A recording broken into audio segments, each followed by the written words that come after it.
Chaos Gaming here, and yes, we are back with some more My Hero Ultra Impact. And in today's video, we got the SS Climax Battle Star and Stripe guide ready for you guys that are struggling in this fight, or for people that want a better understanding of how this fight works. So with that being said, let's not waste any more time. Let's blow this shit right the hell up. And ladies and gentlemen, let us get started with today's video. And you can let me know down below, number one, what team have you been using that frequently helps you beat this Climax battle?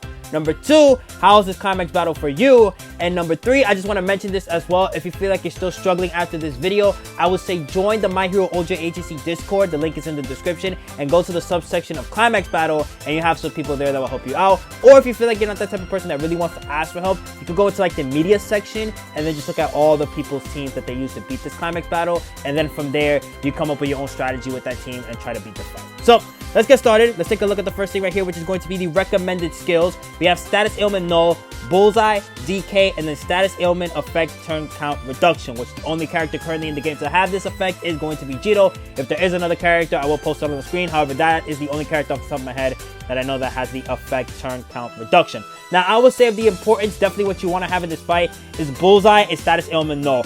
Bullseye being the highest priority because that is how you're going to kill this boss right here. Because in phase 4, if you don't have it, good luck. You're not killing her. I promise you, you're not killing her. Because she's just going to be missing, and she has a bunch of last stands that you need to get rid of in order to put her down for free.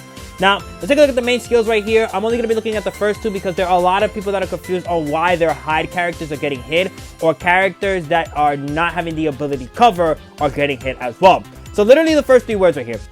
Ignores the target. I'm sorry if like a wind passed by for a second. I put my headphones on, my bad. Ignores the target and deals damage to a random single opponent, stuns them and imposes new order. The skill gains bullseye. And then ignores the target and deals damage to a random single opponent and stuns them. Now, for those of you that are new to the game, there is a skill that does this, which is called search for the enemy. And a lot of people thought that this is what Star and Stripe had. However, she does not have search for the enemy. That is not what is being implied throughout the fight when she has this skill being activated. It is a separate thing that makes it similar to search for the enemy. I know, kind of weird that they decided to do that. I think the best way they could have done it is just add search for the enemy, a skill that we already had in the game. But yeah, just think of ignore the target as search for the enemy. That's basically hitting your characters that have hide and cover. So if you feel like you got a little bit of a weak hide character, you know, probably replace it for somebody else.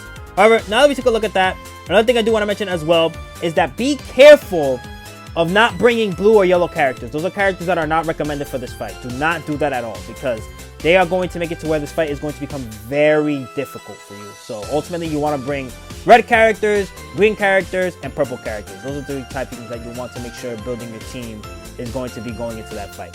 Now, let me explain New Order. We'll be going a little bit more in depth in it, but I want you guys throughout the entirety of this video to know what New Order is.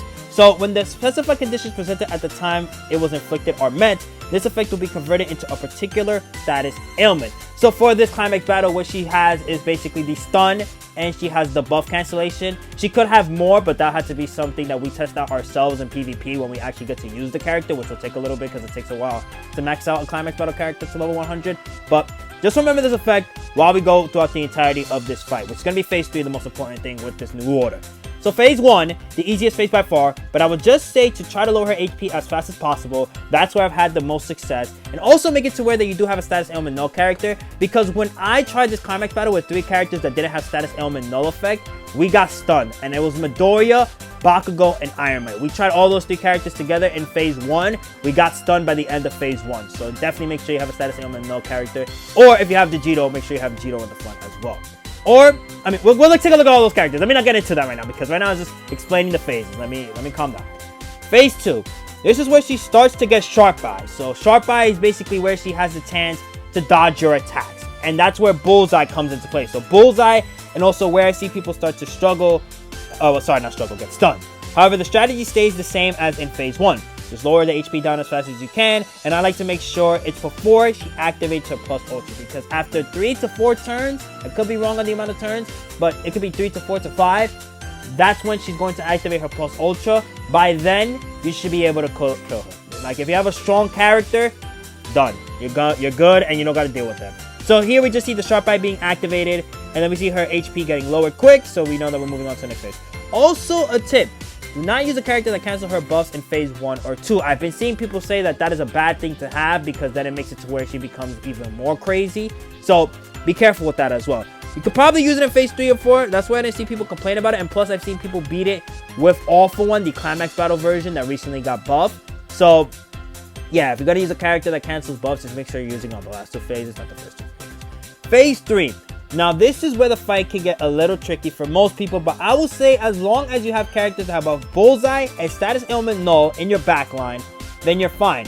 Also in this phase, she has the ability to block now. So as we see the block buff being activated, and then something to note in phase 3 that she does get the double new order. She could get it early, but what I've seen so far is that in phase 3, this is where it tends to pop up the most. So remember what I mentioned about the new order? This is what we're talking about right here. So new order buff canceled. So stuns the character for 2 turns after the opponent's temporary buffs are cancelled 1 time. Multi-cancels per action equal 1 cancel. This effect cannot be nullified, restricted, or cancelled. However, with this, it could be blocked. So that is the thing. It could be blocked. New order stun decreases the character's defense by 50% for 1 turn. When character is stunned, this effect cannot be nullified, restricted, or cancelled. But block is a good thing that you can have as well. So be careful with that when you are facing this character.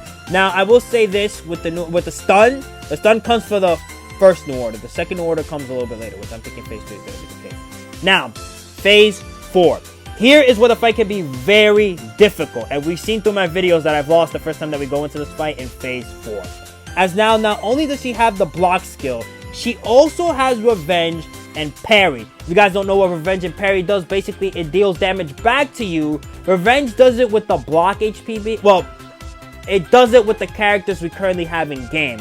With Star and Stripes, she doesn't need the block activated. She always has revenge no matter what. So you gotta be careful when you're doing DPS, that she's gonna be doing DPS right back at you. And she also has parry, which is a similar effect to revenge, which will deal damage back to you no matter what. Coming into play as well.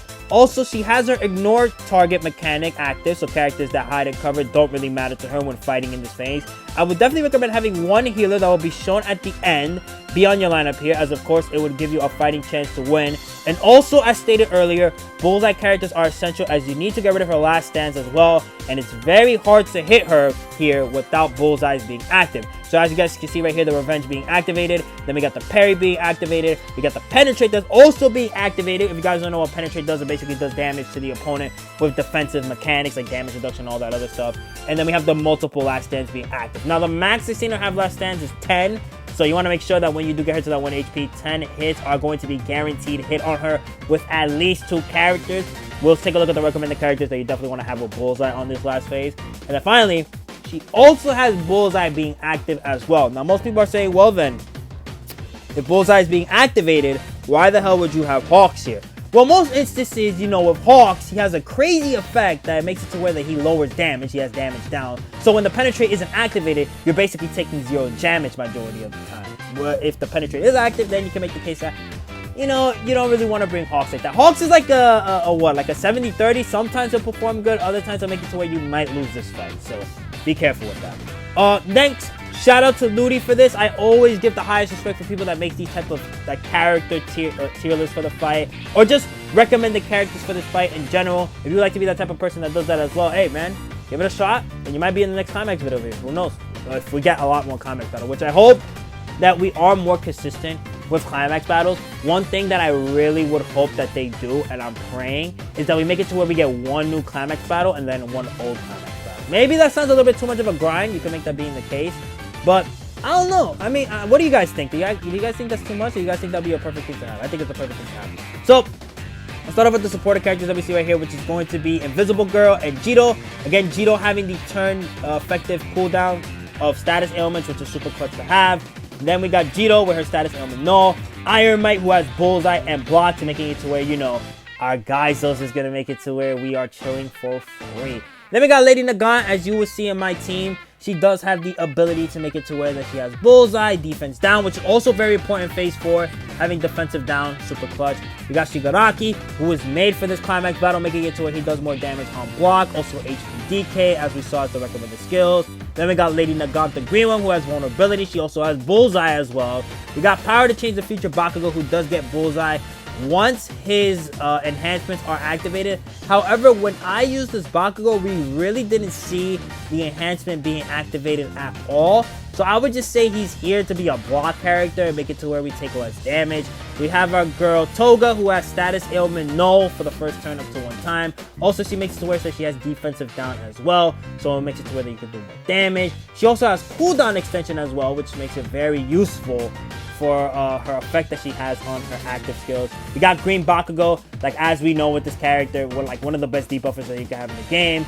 He has block buff, he has removal of buffs, he also makes it to where that he debuffs in everything, speed, power, and defense, and then cooldown time reduction as well. We got Present Mike, which I'm going to be trying one of these days with Present Mike, but ultimately with Present Mike, what he's going to be able to do is remove buffs, he buff blocks as well.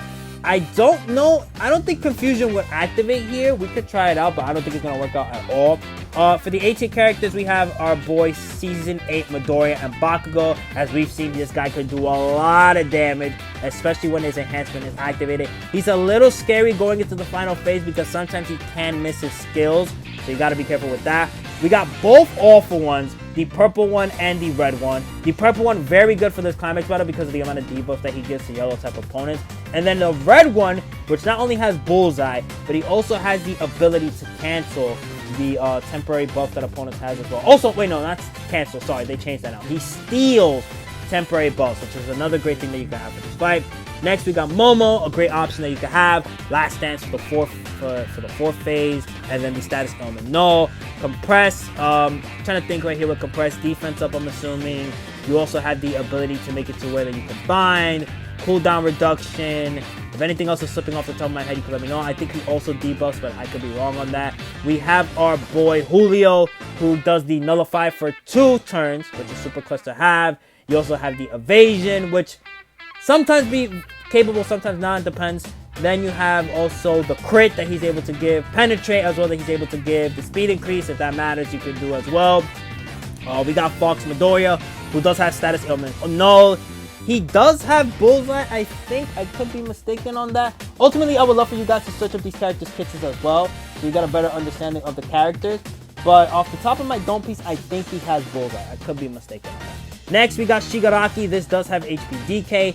Gensen, who I've heard is a very good character for this fight that we're going to be trying out. We have our girl Uraka. This Uraka I always say is good for majority of these Climax battles, which is the abilities that she always has. We got Dabi, who has multiple Last Stands, plus Ultra, and then Bullseye as well. We have All Might, the 100 million.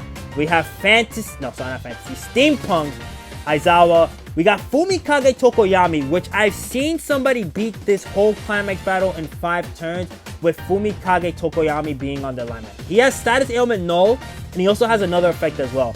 Hado, which we'll be trying in today's video, so I'll just leave that to future Chaos Gamer to explain what she does. Steampunk Midoriya, who is a plus ultra merchant, and he does a lot of damage on it as well. And then for the final characters, we have Midoriya from the 4th anniversary, the first Shigaraki that ever came out in game.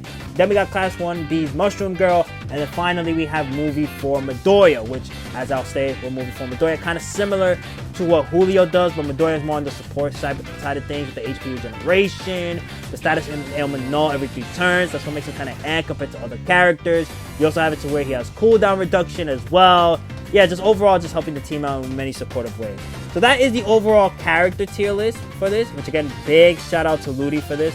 And also, again, if you feel like you're struggling still, even after this video, join the My Hero Ultra agency Discord so you can get better help with the Climax battle subsection. Next, we got some support memories that I would personally recommend. I would say any support memory that helps you boost your and or allies' damage, critical hit rate, and critical damage. Those are great support memories to have. And then these 2 support memories I also highly recommend as well. Support memories that have the ability to give plus ultra gauge to all allies, super clutch to have. But if you have a character already in your lineup that helps you with that, like let's say with our boy Mr. Compress, he does it for all allies. That's a good character that you probably don't need a support memory by then. And also cooldown reduction as well. And then Midoriya as well, which is super clutch with giving all allies the ability of plus ultra gauge boost as well. I think Julio does it. I could be mistaken. Definitely Jito does it. So that is another great option as well. If there are any other characters that do this. I think Present Mike does it as well, where he's the 3rd skill trait. He does boost plus ultra gauge boost. But ultimately, those are like the characters that are like, bam, right in your face, that are able to help you out when it comes to plus ultras, and then you don't really need to use that support memory like that. Because the other support memory, which is the My Hero Ultra Rumble support memory, this one helps you out with not only power, but also makes it to where it boosts your plus ultra gauge by 20% as well. I think this is a very good support memory to have on villain characters. For example, Lady Nagant, very good support memory to have on her. Toga, I think is a very good support memory to have on her. We also have it for both Alpha ones. You can do, again, not compressed, no, not compressed. You don't need to do it for compressed. Shigaraki, you can also have it for Dabi. Even though he does it for himself, to help out other allies as well, would be super clutch to have. And then the original Shigaraki as well. So with that, that's where we're ending today's video. Hope you guys enjoyed. Be sure to like and comment if you want to. You don't have to, but as always, just say graciously appreciate it. Also subscribe. I'm sorry I butchered my ending right there. It is kind of late for me. Again, you can let me know down below, how hard is this Climax battle for you? What team have you used to beat this Climax battle? And again, be sure to, if you're still struggling, join the Ultra AC Discord. Or if you want to talk to me personally, you can join my Discord as well. And I'll try my absolute best to help you and the colleagues that I have in there as well to beat this Climax battle. So with that, I'll see y'all next time. Peace.